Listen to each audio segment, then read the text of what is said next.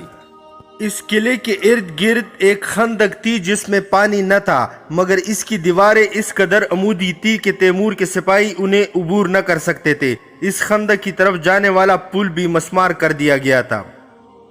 جب تیمور اس قلعے کے پاس پہنچا تو دن کا 1/4 حصہ گزر چکا تھا اور تیمور نے حکم دیا کہ قلعے کا محاصرہ کر لیا جائے۔ قلعے کی دیوار کے اوپر موجود عورتیں ہندی زبان میں کچھ کہہ رہی تھی اور جواب میں تیمور کے سپاہی بھی کچھ کہہ رہے تھے۔ حیرت انگیز طور پر ان عورتوں کے پاس کوئی ہتھیار اب بھی نظر نہ آ رہا تھا۔ شاید جس دن سے قلعہ بندی کا آغاز ہوا ہے، اسی وقت سے جب کوئی فوج قلعے کا محاصرہ کرتی ہے تو اس کے سپاہیوں اور قلعے میں محصور ہونے والوں کے درمیان بات چیت کا سلسلہ شروع ہو جاتا ہے۔ بعض اوقات یہ گفتگو مذاق پر مبنی ہوتی ہے اور بعض اوقات ناشائستہ باتیں بھی ہونے لگتی ہیں۔ تیمور اپنے سپاہیوں کو محصورین کے ساتھ گفتگو سے روک نہیں سکتا تھا، وہ اس لیے کہ ایسا کرنا کسی بھی فوجی سردار کے لیے ممکن نہیں ہوتا۔ تاہم تیمور نے یہ پابندی ضرور لگا رکھی تھی کہ اس کے سپاہی قلعے میں محصور لوگوں کے ساتھ کوئی اخلاق سے گری ہوئی بات نہ کریں۔ تیمور نے اپنے سپاہیوں کو بتا دیا تھا کہ اس سے گالی گلوچ اور دشنام ترازی بالکل پسند نہیں، اور اگر کوئی سپاہی ایسا کرتا پایا گیا تو وہ اسے سخت سزا دے گا۔ تیمور کے آدمیوں کو چونکہ علم تھا کہ ان کے سردار کو گالی گلوچ پسند نہیں، اس لیے وہ قلعے میں موجود عورتوں سے غیر اخلاقی باتیں نہ کر رہے تھے، البتہ ان سے ہنسی مذاق ضرور کر رہے تھے، اور ایسا ہنسی مذاق بھی جو عموماً مرد عورتوں سے کیا کرتے ہیں۔ چونکہ قلعے کی محافظ عورتیں تھیں اور اس کی دیوار پر کوئی پتھر پھینکنے والی گاڑی وغیرہ بھی نظر نہ آ رہی تھی، اس لیے تیمور کا خیال تھا کہ قلعے پر قبضے کے لیے سرنگوں کی کھدائی کی بھی ضرورت نہیں اور سیڑھیوں کے ذریعے قلعے کی دیوار پر چڑھا اور اس سے مسخر کیا جا سکتا ہے۔ بعد ازاں اسے اس طرح ویران کیا جا سکتا تھا کہ ہندوستان سے واپسی تک وہ ان کے لیے کسی زحمت کا باعث نہ بن سکتا تھا۔ تیمور کے سپاہیوں کے نزدیک بھی قلعے کی کھدائی ضروری نہ تھی، کیونکہ ایک تو انہیں پتہ چل گیا تھا کہ قلعے کی بنیادیں گہری ہیں اور ان سے پانی کی موجودگی کے باعث وہ اس سے غیر ضروری سمجھتے تھے۔ تیمور کی فوج کے پاس سیڑھیاں نہ تھی، اس لیے ان کے لیے بڑی بڑی سیڑھیوں کو اٹھا کر ساتھ لے جانا ممکن نہ تھا۔ اس لیے تیمور نے فوری طور پر سیڑھیاں بنانے کا حکم دیا تاکہ اس کے سپاہی قلعے کی فصیل پر چڑھ سکے۔ تیمور کے سپاہیوں نے وقت ضائع کیے بغیر ارد گرد موجود درخت گرا دیے اور سیڑھیاں بنانا شروع کر دی۔ قلعہ جومبا کے نزدیکی علاقوں میں ہندو نظر نہ آتے تھے کہ جن سے قلعے کے اندر کی صورتحال کے بارے میں دریافت کیا جا سکتا۔ تیمور سوچ رہا تھا کہ اس کے آدمیوں کے فصیل پر چڑھ جانے کے بعد شاید قلعے میں موجود مرد سامنے آ جائیں گے اور ان کے سپاہیوں کے خلاف مزاحم ہو جائیں گے، کیونکہ یہ بات ماننے میں نہ آتی تھی کہ ایک فوجی قلعے میں صرف عورتیں ہی ہوں اور مرد اس قلعے کی حفاظت پر مامور نہ ہو۔ نذیر الدین جو ایک پڑھا لکھا انسان اور تیمور کی سرگزشت کے لیے واقعات جمع کرنے والوں میں سے ایک تھا، اس کا کہنا تھا کہ قلعے کے لوگوں نے دراصل انہیں دھوکہ دینے کے لیے وہ جال بچھایا تھا اور بظاہر اپنی عورتوں کو سامنے کر دیا تھا تاکہ تیمور کے سپاہیوں کا دل لبھائیں اور تیمور کے سپاہی سمجھے کہ قلعے پر قبضہ کرنا آسان ہے اور یوں ان کے جال میں پھنس جائیں۔ تیمور کا اپنا بھی یہی خیال تھا کہ دشمن کے آدمی چھپے ہوئے ہیں اور ان کا چھپنا کسی خاص وجہ سے ہے اور وہ یقیناً انہیں دھوکہ دینا چاہتے ہیں۔ سورج ڈوبنے کو تھا جب تیمور نے اپنے سرداروں کو بلا کر کہا کہ ممکن ہے آج رات دشمن ہم پر شب خون مار دے، لہٰذا ہمیں چاہیے کہ جنگ کے لیے تیار رہیں۔ قلعے کی فصیل پر نظر آنے والی عورتیں سورج غروب ہونے تک نظر آتی رہیں اور پھر غائب ہو گئیں۔ وہ سونے کے لیے چلی گئیں یا تاریکی کے سبب تیمور کو نظر نہ آئی۔ چونکہ شب خون کا خطرہ تھا لہٰذا تیمور نے رات کے وقت مشغلے نہ جلانے کی ہدایت کی، تاہم اس نے پہرے داروں سے کہا کہ مشغلے تیار رکھے تاکہ جنگ کی صورت میں انہیں فوری طور پر جلایا جا سکے اور دشمن کو دیکھا جا سکے۔ اس رات تیمور نماز کے بعد سونے کے لیے لیٹ گیا، تاہم جس طرح تیمور کا جنگوں کے دوران معمول تھا وہ رات کو بہت تھوڑی دیر کے لیے سویا اور اٹھ کر زرہ بختر پہن کر اور سر پر آہنی خود جما کر مختلف آوازیں سننے کی کوشش کرنے لگا۔ ان کی فوجی چاونی میں کوئی آواز سنائی نہیں دے رہی تھی اور بظاہر ہر طرف خاموشی طاری تھی۔ اگرچہ تیمور بخوبی جانتا تھا کہ اس کے سردار چوکنا ہے اور خوب نظر رکھے ہوئے ہیں، پھر بھی تیمور نے خود جا کر جائزہ لینا ضروری سمجھا اور تلوار لے کر خیمے سے باہر نکل گیا۔ جیسے ہی تیمور اپنے خیمے سے باہر نکلا تو اس سے ایک خوفناک آواز سنائی دی۔ ابھی اس آواز کی گونج ختم نہ ہوئی کہ اس طرح کا ایک اور شور تیمور کو سنائی دیا۔ یوں لگ رہا تھا کہ دشمن ان کی لشکرگاہ کی حدود سے آگے آ کر اندر گھس آیا ہے۔ تھوڑی ہی دیر میں بلند ہوتی آوازیں اس قدر بڑھ گئی کہ تیمور کے لیے انہیں شمار کرنا مشکل ہو گیا۔ تیمور کے ان سپاہیوں نے جو جنگ کی حالت میں اس کی حفاظت پر مامور رہتے تھے، تیمور سے کہا، اے امیر، یہ کچھ غیر معمولی سا شب خون لگتا ہے۔ ان کی فوجی چاونی کی حدود کے باہر پہرے داروں کی آوازیں تو سنائی نہ دے رہی تھی، مگر چاونی کے اندر موجود سرداروں کی آوازیں تسلسل سے آ رہی تھی، جو سپاہیوں کو فوری طور پر مشعلیں جلانے کا حکم دے رہے تھے۔ جب مشعلیں جلا دی گئیں تو تیمور کو دوسری آوازیں بھی سنائی دینے لگی۔ کچھ لوگ ڈر کے مارے سانپ سانپ پکار رہے تھے۔ تیمور کے پاس بھی مشغلیں روشن کی گئیں۔ تیمور اور اس کے ارد گرد موجود سپاہیوں نے اپنے سامنے کچھ سانپ دیکھے۔ سانپ ان کی طرف آ رہے تھے۔ تیمور نے اپنی تلوار سے ایک سانپ کے 2 ٹکڑے کر ڈالے، لیکن اور بھی کئی سانپ ان کے دائیں بائیں رینگ رہے تھے اور بعض واپس مڑ رہے تھے۔ معلوم ہوا کہ مشغلوں کے جلائے جانے سے وہ موذی سانپ ڈر کر واپس جا رہے تھے۔ تیمور نے فوری طور پر آگ جلانے کا حکم دیا اور اپنے نزدیک کھڑے سپاہیوں کو سرداروں کی طرف بھیجا کہ وہ آگ جلائیں اور اس کے ذریعے موذی سانپوں کو بھگانے کی کوشش کریں۔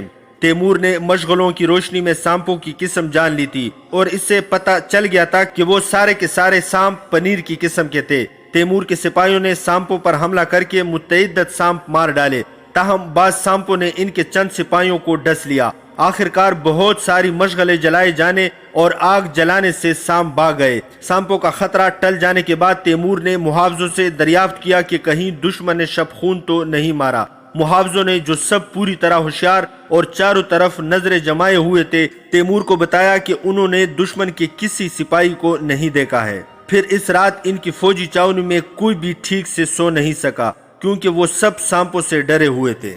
تیمور خود بھی سانپوں سے خوفزدہ تھا، کیونکہ وہ سانپ کا ڈسا ہوا تھا، جس کی تفصیل پہلے ایک ویڈیو میں بیان کی جا چکی ہے۔ ان کی فوجی چاونی سے سانپوں کے ڈسے ہوئے سپاہیوں کی چیخ و پکار سنائی دے رہی تھی۔ تیمور چونکہ جانتا تھا کہ سپاہیوں کو ڈسنے والے سانپ پنیر قسم کے ہیں، لہٰذا اسے یقین تھا کہ ڈسے گئے سپاہیوں میں سے زیادہ تر مارے جائیں گے۔ سانپ کے ڈسے کا طریقہ علاج جو تیمور کی فوج میں رائج تھا، اس کا ذکر بھی پہلے کی ویڈیو میں بیان کیا جا چکا ہے، لہٰذا یہاں اس کی تفصیل بیان کرنا ضروری نہیں۔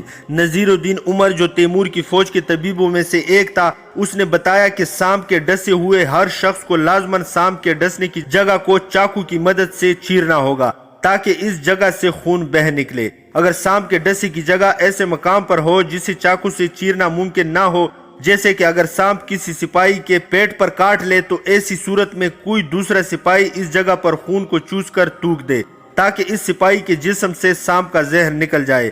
نذیر الدین عمر نے سانپ ڈسوں کے علاج کے لیے مرہم بھی تیار کر کے دیا۔ اس نے ہدایت کی کہ مارے گئے سانپوں کو پھینکا نہ جائے اور ان کے سر کاٹ کر کوٹے جائیں۔ اس نے ہر سر سے چند ڈسے ہوئے سپاہیوں کے لیے مرہم تیار کیا اور تجویز کیا کہ زخم کے کاٹے یا خون چوسے جانے کے بعد وہ مرہم لگا دیا جائے۔ اس نے دعویٰ کیا کہ اگر اس کی بتائی گئی ہدایات پر عمل کیا گیا تو امید ہے کہ سانپ کے ڈسے صحت یاب ہو جائیں گے۔ اگلی صبح جب سپاہی مرے ہوئے سانپوں کے سر کاٹ رہے تھے تو ان پر ایک اور چیز ظاہر ہوئی کہ سانپوں کے لاشیں ان کی فوجی چاونوں کے باہر کے حصوں میں موجود نہ تھے، بلکہ سب کے سب قلعہ کی سید میں پڑے تھے۔ ان کی فوجی چاونی ایک دائرے کی صورت میں قلعہ کے باہر حصار بنائی ہوئی تھی اور سانپوں کے لاشیں ظاہر کر رہے تھے کہ یا تو وہ قلعے سے آئے تھے یا پھر قلعے میں لوٹ جانا چاہتے تھے۔ وہ سانپ جنگل سے نکل کر ان کی طرف نہ آئے تھے۔ دوسرے روز بھی تیمور کے سپاہی سیڑھیاں تیار کرنے میں مصروف رہے اور سپیر کے قریب انہوں نے قلعے کی فصیل پر چڑھنے کے لیے سیڑھیاں تیار کر لی تھی۔ تیمور نے حملے سے پہلے اپنے سرداروں کو طلب کیا اور انہیں ہدایات دیتے ہوئے کہا، ہمیں قلعے پر حملے کے بعد نہ صرف ان مردوں کا سامنا کرنا پڑے گا جو اب تک خود کو چھپائے ہوئے ہیں، بلکہ شاید بہت سے موذی جانوروں کا بھی مقابلہ کرنا پڑے گا، جن میں سے ایک موذی جانور کا مزہ ہم گزشتہ رات چکھ چکے ہیں۔